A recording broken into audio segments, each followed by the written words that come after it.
একদিন আমাকে মনে পড়বে, কিন্তু সাহস করে ফোন দিতে পারবে না। লজ্জায় নিজেকে সংবরণ করবে।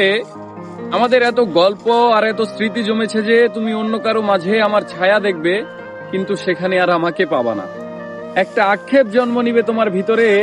রাত গভীর হলে আমার ফেসবুক ওয়াল ঘুরতে মন চাইবে তোমার।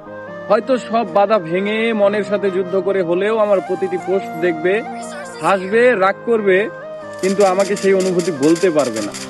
এর চেয়ে আর বড় কষ্টের কি হতে পারে বলো?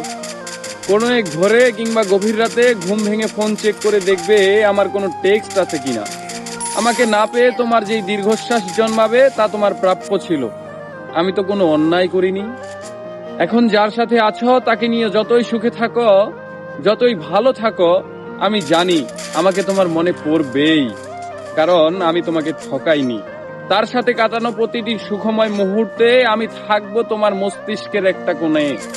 এর চেয়ে বড় শান্তির আর কি হতে পারে বলো?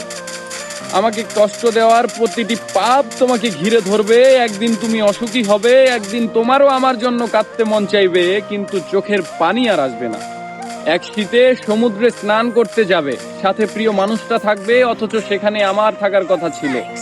এক জ্যোৎস্নার রাতে আকাশ দেখে তোমার চোখের কোণায় পানি জমবে। এত সুন্দর রূপালী জ্যোৎস্না আমাকে ছাড়া দেখবে, আর কষ্ট তোমাকে জাপটে ধরবে না। এটা হয় বলো? একদিন আমাকে দেখার জন্য আকুল হবে, রাস্তায় খুঁজবে, পাবে না। সেদিন আঘাত লাগবে, সেদিন বুঝবে কি অন্যায় করেছো। একদিন বুঝবে ভালো একটা সম্পর্ক শেষ করে কেউ ভালো থাকে না।